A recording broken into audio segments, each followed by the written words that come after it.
All right. Well, today what I have to share is actually a video from somebody else. This is Son of a Tech, runs a mining channel for GPU mining, different cryptocurrencies. I watch from time to time and keep up on what's going on with that.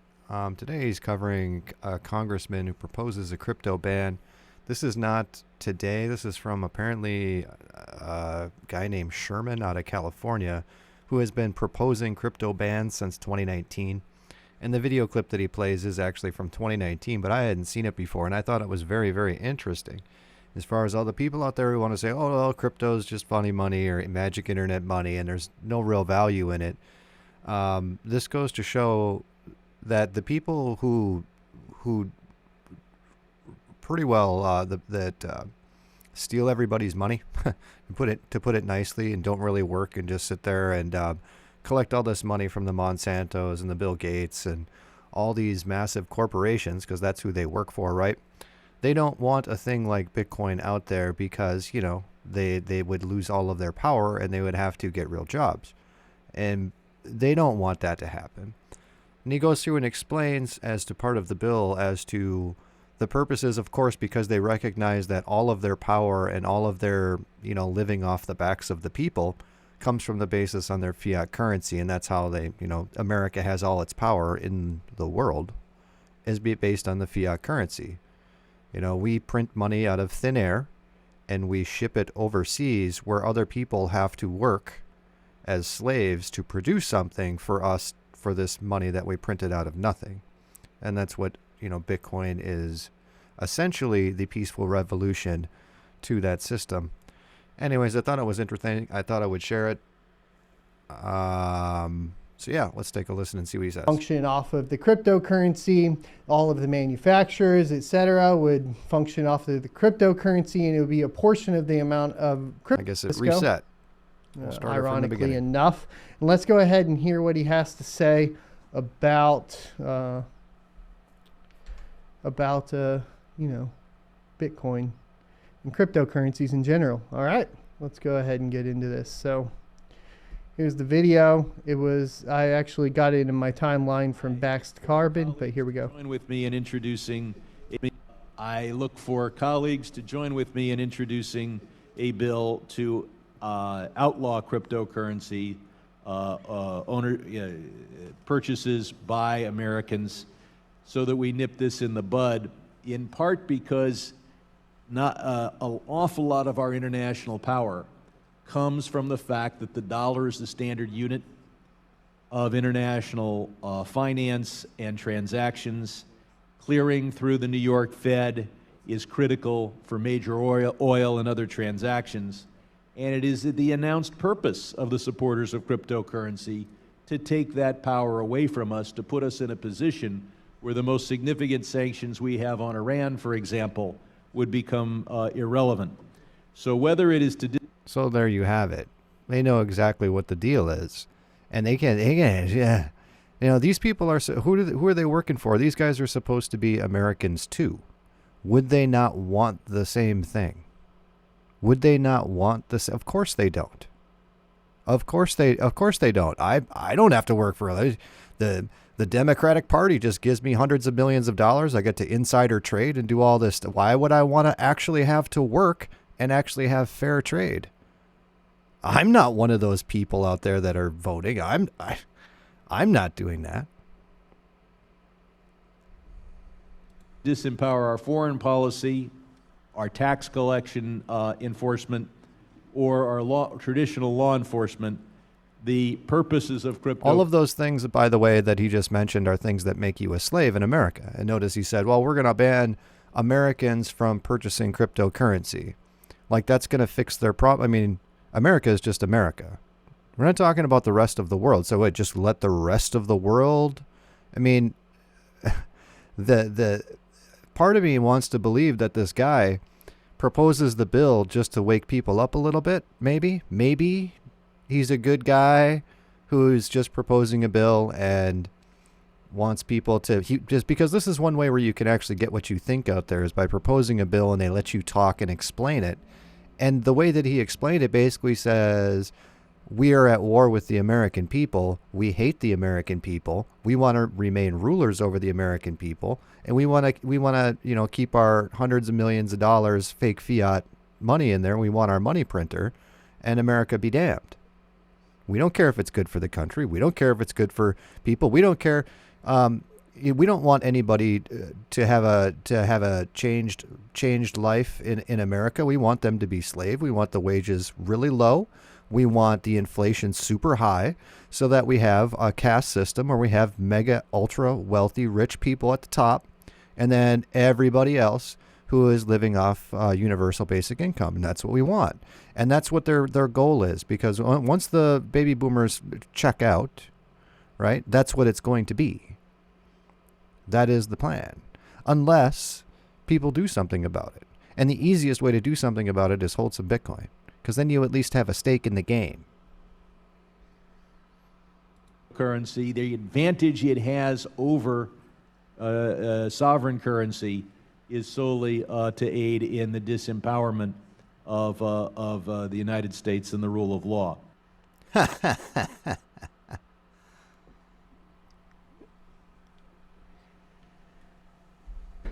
Ooh, buddy.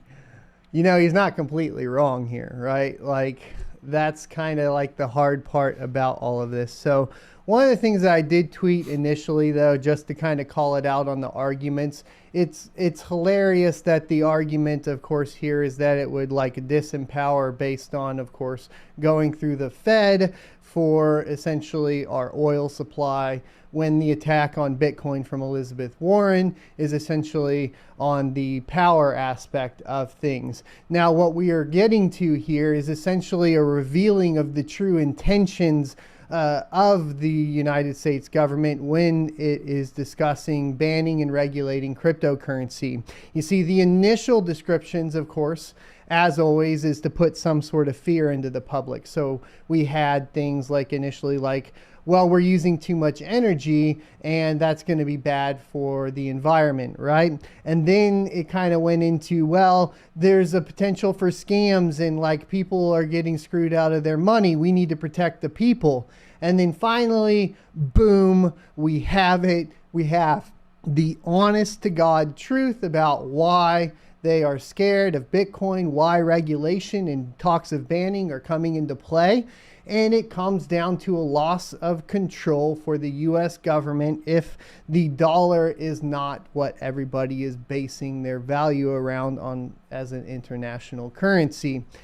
And there is some validity to that, because if we talk about the United States and the shift in the way the United States functions over the past 50 years or so, probably even further back than that, there's been a huge shift away from obviously the gold standard, which went away. And then there was a shift away from production. So a huge part early on, of course, within the United States for wealth generation and being a world power was... So the way that it used to work, not even that long ago, I would even say 30 years ago, because it took a while for being off the gold standard before people just went wild and crazy. You get a couple of different, you get a turnout of whether or not it's the Democrats, Republicans, it really doesn't matter. Back 30 years ago, you didn't have a whole lot of people who that was their career. They became a senator or congressman. It was likely they'd do a term or two and they'd be kind of done, eventually be voted out. Nowadays, with electronic voting machines and whatever, these people just never leave. No one ever fears ever getting voted out, and they don't have to listen to anybody. They don't even have to go out on the campaign trail. Their money is already locked up and tied up. Their elections are already won, and it doesn't matter as long as the money printer keeps going. At the end of the day, it doesn't matter. But 30 years ago, 40 years ago, especially 50 years ago, the way the economies used to work is people used to have to, produce something that they could trade with somebody else, produce something of value you could trade. And sometimes you'd use a medium of exchange, whatever currency happened to be the strongest, right? And they've changed over the years. Depending on who you're trading with, you're going to trade in their currency. And after coming off the gold standard, everyone decided to trade off of oil, and America basically became the standard dollar or whatever. But even still after that, there was still the idea that you needed to produce something to trade energy and trade labor. It wasn't until basically the dollar is inflated out of existence that your labor is not worth anything, guys. When in compared to fiat, of course your labor is worth something as energy, but fiat is not worth anything for your labor. It just isn't, which is why they shipped all of the jobs and all of everything over to China and Mexico and every other country, brought them all into a tax-free situation. And everybody in America gets to have a job, you know, as a waiter or waitress, and or a movie theater attendant, or a guy working at a grocery store. We get service-based jobs that don't pay anything, right? Because all the manufacturing is happening and all the skilled stuff is going on in other countries where they can give somebody, you know, pay somebody $100 a month, which for them is an absolutely awesome deal, right? In some of these countries, $100 a month is fantastic. They ain't going to cut it over in America, though. And, you know, that is the whole plan. And it is interesting that Bitcoin is attacked at all these different levels. But at the end of the day, this guy from 2 years ago was saying, oh, it's an attack on, you know, our free ride. And that's exactly what it is. But see, regardless of what America does, you see, America could ban Bitcoin tomorrow, and it doesn't make a difference. Bitcoin's price would go up. It would go up. Because more people would realize, well, why would they even ban this thing if it's just video game money? If Bitcoin isn't worth anything, why even ban it? What's the point? You can track Bitcoin. You can't track Federal Reserve notes. You know, I mean, there's no problem with any criminal activities with Bitcoin. There's no other than there are countries out there stealing your Bitcoin, like North Korea and Russia and these guys, Israel. They all have high-power computer programs that you cannot tell are you're even being hacked that can go through and snoop around your stuff, and that's all they're doing is trying to get people's Bitcoin. Now, why do they have government agencies out there trying to specifically steal people's Bitcoin? I wonder. I wonder if they might know something. I also want to bring up this thing about, you know, why Bitcoin is worth something. And, you know, like right now, it's obviously the markets are all going in through a slump. Bitcoin and a lot of cryptos fell by 40 to 50%. They're kind of on their way back up now.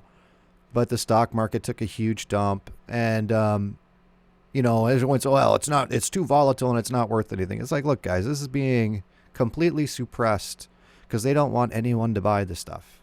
They want the millionaires to buy it. They want the BlackRocks, the Grayscales. They want to make sure that they get all they have so that you just have a couple of Satoshis, which is a millionth of a Bitcoin. So it's just because people can have a couple Satoshis, but you can't have any Bitcoin. I want to bring up this right here. This is the exchange reserve. This is how many Bitcoin are actually on exchanges. Now we look back here. This guy was saying in 2019 that we need to do something about Bitcoin and we need to ban it. Okay, on the exchange reserve, there's 2.695 million, right? So 2.7 million roughly in 2019, and no one really cared about Bitcoin. This is in May of 2019. And you see that the supply, there's quite a bit of supply up here. This purple line is the supply and the black line is the price. Now you notice right here, though, right there in May of 2020, all of a sudden, this supply starts going down and down and down and down and down and down and down. Meanwhile, Bitcoin's price is staying the same at $10,000, roughly $10,000. And unless you're watching this, no one would ever know that this is all being purchased off the exchanges. That's not manipulating the price because it's not purchased through an exchange. It's purchased what's called over the counter. Right? With a special deal, you agree to pay XYZ for a Bitcoin and you want 100,000 of them, and the exchange does it off the counter. They don't do it on the public spot exchange where people are trading back and forth all day long. So accumulating. Oh, and then all of a sudden we get this huge rise in price because the supply is almost gone, right?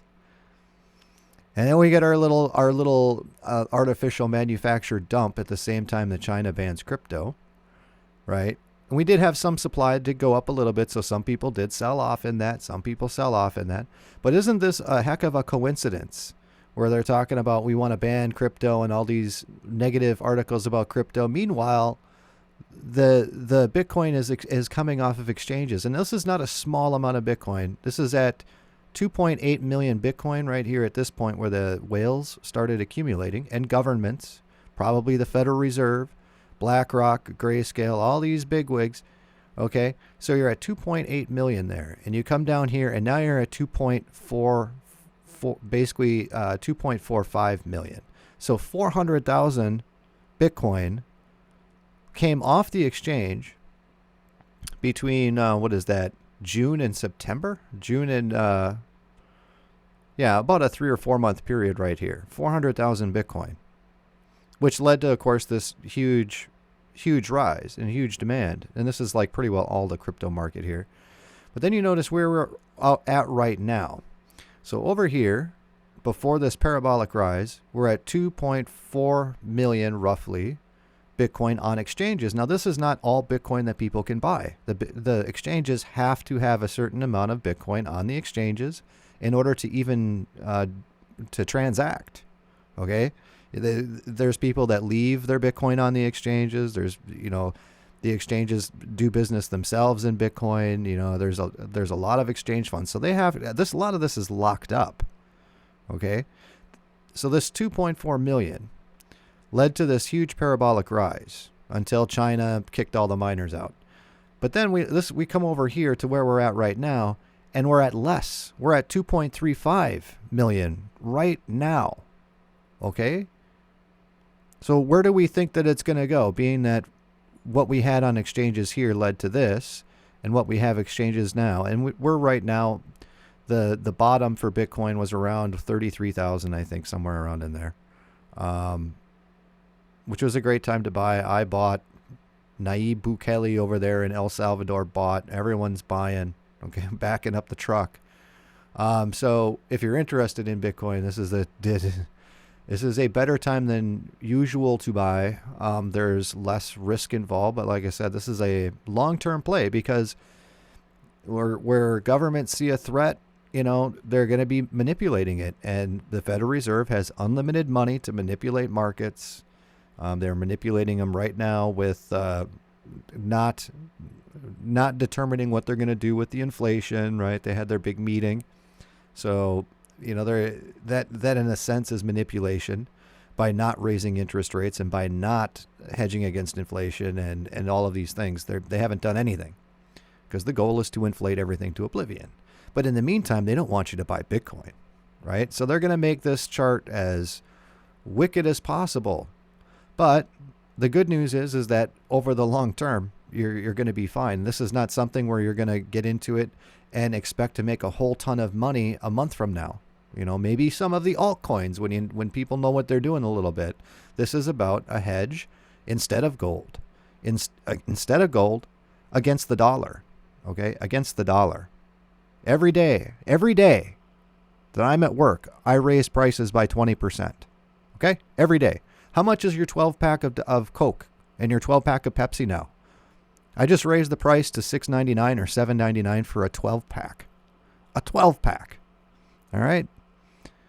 So that's what's going on there, and that's what's going on with the purple line down at the bottom is what's left on exchanges. Okay? And out of all of the Bitcoin that's out right now is, I think, 18.9 million. And there is only 21 million total that will ever be available. So there's only another million to mine, right? 1.2 million, something like that, that's left to be mined at 900 coins a day. And then after that, it's all done. And really, after 10 years from now, it's going to take like 5 to 10 years to even mine one coin. We go through another halvening or two. I think it's 2 more halvenings. And it's like you're getting like a coin every 6 months. And that's how the system works.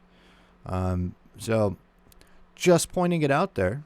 And, if the government is afraid of it, it's almost worth, knowing about it and holding on to a little bit of it. Right. Is going to be more military and industrial, right? This is just kind of the natural progression of countries. History repeats itself, that sort of thing. It wasn't based on the currency being ubiquitous, which is what it is now. And so what it used to be was basically merit-based, production-based power, right? Build up a larger military, have more export, build up manufacturing. that sort of thing. If all of those things were still in place, then the currency that is utilized to basically run the economy could be Bitcoin just as well. It wouldn't really matter because essentially the US government would function off of the cryptocurrency. All of the manufacturers, etc., would function off of the cryptocurrency, and it would be a portion of the amount of cryptocurrency you had based on the amount of services you are basically providing to the rest of the world internationally. So what he was just talking about there was what I mentioned, is that the way things used to be is there used to be some sort of an idea of you had to produce something of value so that you could trade with other people. And it's moved away from that to where America just plain doesn't want to produce anything valuable at all. They want to export all labor because you make more money that way, right? So America went away from that. It's like, well, we can print money out of thin air. Why should we actually produce anything valuable? Let's just turn our people into slaves and have our corporations here and use the tax codes and everything like that to basically charge the rest of the world to fail with all of our crazy fiat nonsense, right? Because honestly, if you fail with fiat, it doesn't matter. It's like it really doesn't matter. If you fail with like an actual hard asset like gold, or you fail with something like Bitcoin, you're actually lost something. You actually lost that energy. You actually lost a limited resource. You know, you fail with fiat, whatever, go bankrupt. You know, they don't care. Right now, for a long time now, the Federal Reserve pays you, if you're one of those elites, you're a congressman or something like that, so they say elites, but if you're one of those vampires, they will give you money or pay you money effectively to take out loans. So they can get the money out of their balance sheet, right? As long as they have something coming in or have something going on, I think they're at a 0.025% interest rate, right? Well, our inflation is at 7.3% officially, but the real inflation rate is 15 to 20%. So if you're taking out $1 million loan at 0.025%, you know, after 10 years, you're going to owe, you know, like $1 million and, you know, 50. You're going to $1 million and 50 bucks, right? But you've saved so much on inflation because you got your money now and you're paying them back in inflated money. So it's negative, negative, negative, negative. You can't do that with Bitcoin. There isn't any inflation in Bitcoin. None. Now, it's not all cryptocurrencies are created equal. Today, we're just talking about Bitcoin. But that destroys their entire system, their entire Ponzi scam scheme system. And if their fiat falls apart, you know, there goes their wealth. You know, how much of these guys' wealth is trapped up into all of these zombie corporations and all these trust funds and all these things that are all based on fiat. A lot. Be a great overturning of the power class. And like I said, you know, 10 years from now, El Salvador is probably be running the world if they want to keep inflating the currency like this. El Salvador would be having to build a wall to keep people out. What the U.S. basically, as a whole, now provides to the whole world is a basis currency, or a base currency for everybody to compete around, right?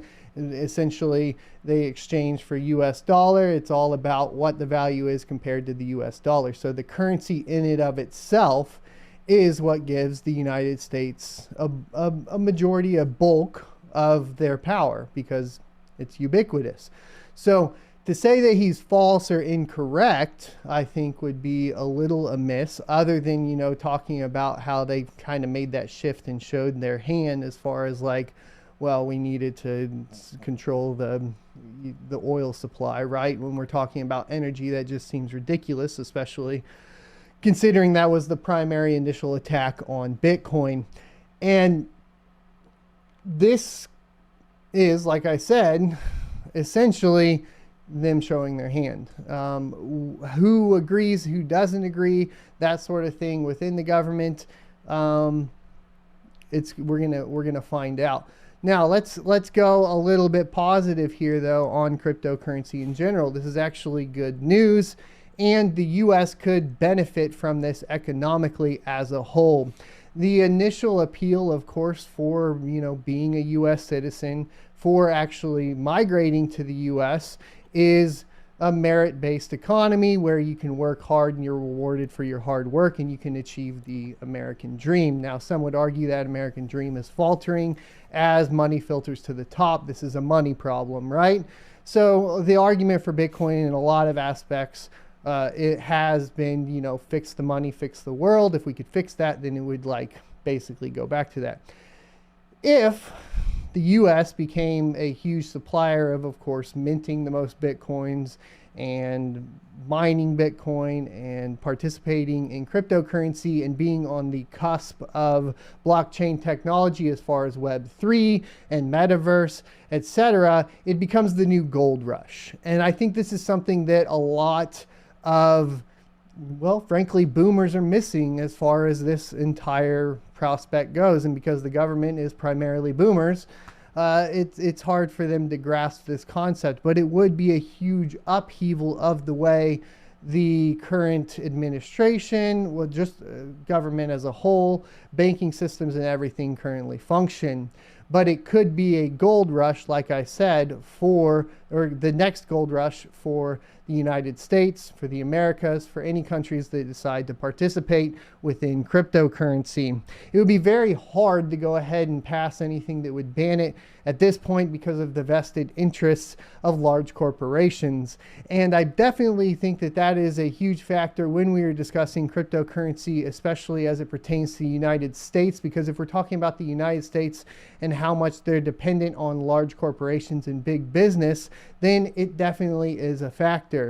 And seeing that most of the money that flows into the government is through forms of donations, essentially, and these Payoffs. donations essentially come from big business and all of that, they have a huge influence over it, especially when you start. Yeah, and if you couldn't print money out of nothing or take out negative interest rate loans, you would really have to think about who you're going to use your money to pay off to get something passed, wouldn't you? If you actually had to give up something and you couldn't just take out a loan that maybe you could go bankrupt on, or, you know, just wait for the inflation rate to go up so you could pay off at a cheaper rate. Hey, you know, that whole thing with running for public office, it's one of those deals is like, well, why can you even take donations for that kind of thing? Why isn't there a public pool of money where if you want to donate to the political process, everyone draws from the pool? Huh? You know, there is this thing too where people are running for president, they raise like $400 million. The question mark here is like, you know, these people don't need to fly all over the place. We do have Skype. We do have televisions. We do have the internet, and we do have YouTube. What could possibly cost that much money in running for a thing? And you find out that guys like Trump and all these other people, all these other bums, like that Libertarian Party bum, yes, bum, a guy who runs every year knowing he's never going to win. Why? Because he makes, you know, $100 million in donations that he doesn't have to give back in campaign contributions after he fails to run. That's why a lot of these people run. They don't care if they win. They hope they don't. They need to keep the money. Okay? These clowns. You know, you had a public system where you're running for an office. You go through a few different voting things. So you get yourself down to a dozen people for a position, and then everyone can apply for their stipend to go out and go run their campaign. I don't see what the deal is with that. I mean, or you have to have like a banner for everybody who is voting for you with $1, you know, you have to have a banner with the sponsored by Pfizer and the dollar amount of money that went directly into the candidate's pocket, right? Sponsored by Pfizer, right? Democratic Party sponsored by Pfizer. But that's a side point. Again, Bitcoin fixes these problems. Seeing the participation of large companies into the cryptocurrency space in general.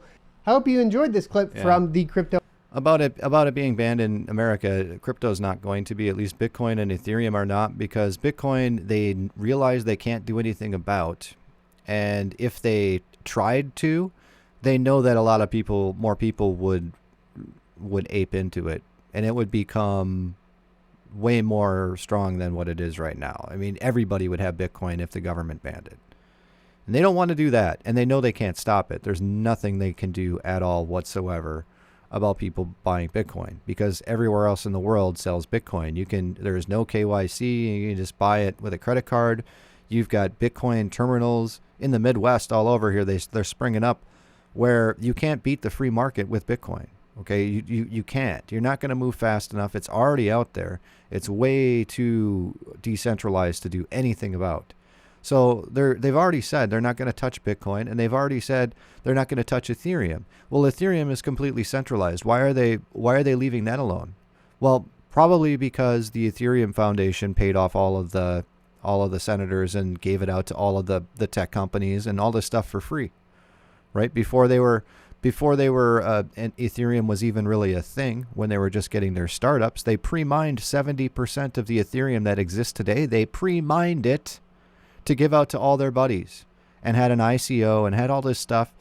And then they started selling it on the exchanges. Okay, so I think that's the New World Order currency. I think they're going to have no problems at all with Ethereum. It's a terrible, terrible, terrible cryptocurrency.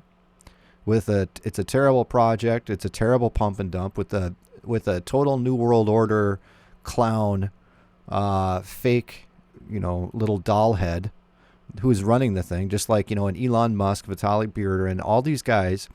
You can always tell that they're up to something when they put a 20-year-old in charge of something that's really, really big, because they don't want to replace the guy in 20 years, right? You can't have a 40, 50-year-old guy in there. You got to have a 20-year-old. That way you don't have to replace him as often. So Bitcoin and Ethereum are never going to get touched. Now, there's a lot of garbage coins in cryptocurrency, but you know what? It's up to people to do their own due diligence with what they're going to be invested in. Just like there's a lot of complete total trash garbage on the stock market, on the NASDAQ. Most of those, the S&P 500, only like the top 15 companies on the S&P 500 actually hold the market up. All of the rest of them are neutral or they lose money. And so that's how the cryptocurrency market is also, is you've got probably 20 to 30 projects that are really good and really worth, holding on to and investing in. And the rest of them are total speculation and total garbage, right? We're not talking about any of that today. We're talking specifically about Bitcoin because Bitcoin is the one that is an actual cash replacement. It is a replacement. And everyone that says, oh, Bitcoin's too slow, blah, blah, blah, blah, blah, blah, blah. They don't know what in the hell they're talking about. Bitcoin uses too much power. They don't know what in the hell. They don't know anything about cryptocurrency if they think Bitcoin uses too much power. The whole idea of, it's a proof of work system. Oh, well, there's these proof of stake things. Well, no, what gives Bitcoin its value is because it's proof of work, and what gives Bitcoin its security is because of proof of work. And this whole idea that it takes too much power, and it's like, so you don't think that things that are worth something should take energy? Well, we got to stop mining for gold, because gold mining takes way more power, 10 times more power than what it does to mine Bitcoin. For all these energy things, what are we doing with the military and the boats running around there? Can't we downscale that a little bit? We gotta spend the power for the military because that's important, and we all like jewelry, so we gotta keep mining gold. But Bitcoin, we don't need that, right? Really? If we want to do business in El Salvador, we need that Bitcoin, right? You want to do business in Nigeria, you need that Bitcoin. Pretty soon, you want to do business in Kazakhstan, you're going to need that Bitcoin. You want to do business in Russia, you're going to need that Bitcoin. Where this stuff is going is Bitcoin's not going to be banned. It's going to be widely adopted, and that's really all there is to it. And they're going to try and set up some high power thing where they can track all Bitcoin transactions. They think they can, or something like that, to try and get tax money off it. Whatever. But the idea that they can ban it or do anything to it at this point is ridiculous, especially with the boomers out there. Hey, you guys, the stock market might go crash and you guys probably ain't going to have Social Security. But you got the Bitcoin, you'd probably be all right. Okay. Just throwing it out there. The other thing is your stock market's probably already based on Bitcoin, or not your stock market, but your 401k probably already is, because your 401k probably goes through BlackRock, or it probably goes through Grayscale. And guess what? They got a whole bunch of Bitcoin because they ain't stupid. They have a whole bunch of other cryptocurrencies too. And that is what your retirement is based on, like it or not. And no one wants to talk about that. But don't worry, guys. They're not gonna ruin the show for the boomers. We've got to keep them completely in their own little world and completely away from reality as much as possible, because they are the only people who vote. They are the only people who really donate to these ridiculous institutions like the Republican and Democratic Party. Okay. They are the only ones. They're keeping the medical system alive by thinking that they need to go get a shot every 2 weeks, right? Oh, I got to go get my checkup. Well, why are you going to the doctor? Oh, it's a checkup time. Well, why? I don't know. It's a checkup time. They told me. He had a coat on. He told me what to do. Okay. So you're a baby. You're a baby toddler who needs your financial advisor to take care of your money and your doctor to take care of your health and your government to take care of you. Right? Okay. Okay. Man, 20 years couldn't come soon enough. I also want to point out that as far as, man, I wish I would have brought it up, but I also watch Invest Answers for crypto stuff, and he did a video yesterday. I don't think I can pull it up here. Regarding the demographics of people and where the money is in America. And oddly enough, everyone forgets the Generation Xers, right? Generation X makes up 25% of the population. Generation Z makes up 25% of the population. The millennials make up 25%, and Generation Boomer makes up the last 25%. And all of the wealth is encapsulated in the baby boomers, who, and the baby boomers themselves, own like all of the wealth of the world, like ridiculous amount, and they're like 1%. You know, all the wealth. Just in that group.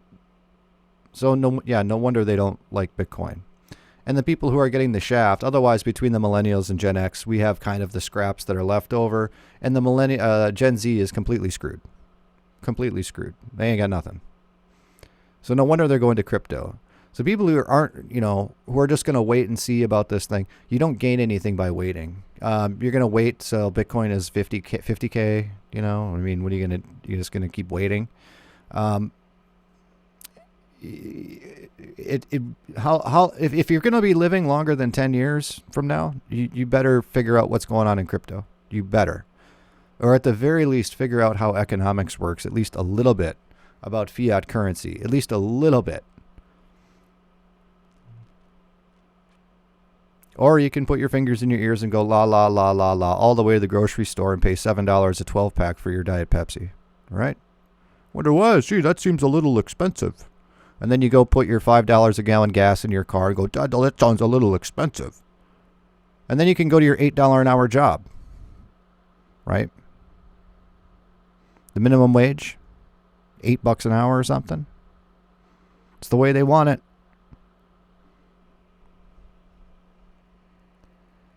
And with that, I think we're going to be out of here.